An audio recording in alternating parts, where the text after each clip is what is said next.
और अब इस वक्त बड़ी खबर आ रही है। पश्चिम बंगाल की मुख्यमंत्री है ममता बनर्जी। उन्होंने सभी गैर बीजेपी शासित राज्यों के मुख्यमंत्रियों को और विपक्ष के बड़े नेताओं को चिट्ठी लिखी है। बीजेपी के खिलाफ एकजुट होने की अपील कर रही हैं ममता अपनी इस चिट्ठी से। ममता ने चिट्ठी में लिखा है, बीजेपी लगातार लोकतंत्र पर हमले कर रही है और उसके खिलाफ सबको एकजुट होकर लड़ना चाहिए। ममता ने मोदी सरकार पर केंद्रीय एजेंसियों के गलत इस्तेमाल का भी आरोप लगाया है। हम सीधे रुख करते हैं, हमारे साथ हमारे सहयोगी मनोज्ञा लोईवाल इस वक्त मौजूद हैं। जरा जानते हैं मनोज्ञा से कि ये चिट्ठी जो ममता बनर्जी की तरफ से लिखी गई है, इसके मायने क्या हैं? क्या बीजेपी के खिलाफ विपक्ष के चेहरे के तौर पर ममता लीड लेने की कोशिश कर रही हैं? मनोज्ञा जी, दो बातें हैं इस चिट्ठी में। पहली बात यह कि मुख्यमंत्री ममता बनर्जी ने इसे अपनी पॉलिटिकल डेजिग्नेशन पर, यानी कि उनका जो राजनीतिक कद है उस पर लिखी है ये चिट्ठी, जिसमें ऊपर साफ लिखा है chairperson all India Trinamool Congress.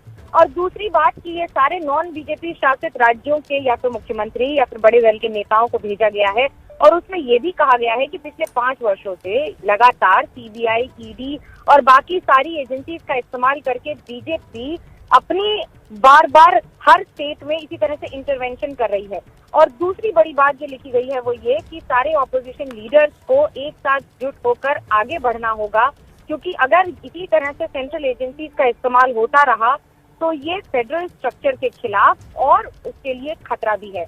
मुख्यमंत्री ममता बनर्जी उनकी जीत के बाद, 2021 की बंगाल की जीत के बाद नो डाउट एक बहुत बड़ा चेहरा बनकर उभरी हैं, लेकिन फिलहाल क्योंकि अरविंद केजरीवाल की जीत भी पंजाब में उसी तरह से एक बड़े चेहरे के तौर पे देखी जा रही है, लेकिन ममता बनर्जी की सीनियरिटी, उनका पद, उनका कद, उनका राजनीतिक एक्सपीरियंस कई गुना ज्यादा है बाकी सारे नेताओं से, और वो सबसे बड़ी वोकल नेता के तौर पे जानी जाती हैं बीजेपी के खिलाफ। लेकिन एक सवाल जो बार बार पूछा जाता है वो ये कि जब बंगाल में किसी तरीके से चुनाव हो रहा होता है तभी विपक्षी एकता का ख्याल ममता बनर्जी को आता है। अभी भी बंगाल में उपचुनाव है और ऐसे में ममता की तरफ से ये विपक्षी एकता का राग जो अलापा जा रहा है। मनोज्ञा देखिए, बंगाल में ममता बनर्जी सर्वे सर्वा है। जिस तरह से जिसकी लाठी उसकी भैंस, इसलिए उपचुनाव में हमेशा तृणमूल कांग्रेस ने अपनी जीत दर्ज की है। इसे सिर्फ उपचुनाव के लिए नहीं देखा जाएगा, क्योंकि बालीगंज और आसनसोल के 2 उपचुनाव हैं जो कि दोनों ही तृणमूल कांग्रेस का गढ़ बतौर विधानसभा है।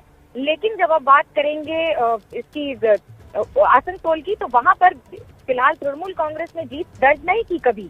वहां पर बीजेपी से आसनसोल से सांसद बाबुल सुप्रियो रहे, जो अब तृणमूल कांग्रेस में बालीगंज का चेहरा हो चुके हैं तृणमूल कांग्रेस के। हालांकि दूसरी महत्वपूर्ण बात यह है कि इसे उपचुनाव से ज्यादा पार्लियामेंट सेशन से जरूर जोड़ा जा सकता है, कि जब भी पार्लियामेंट सेशन होता है तब ममता बनर्जी की तरह की चिट्ठियां जाती हैं, जिससे जितना संभव हो सके सारे ऑपोजिशन और विपक्ष को एक साथ एक मंच पर लाया जा सके।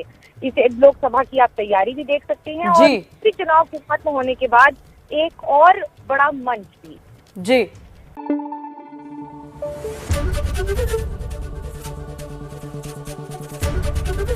एबीपी न्यूज आपको रखे आगे।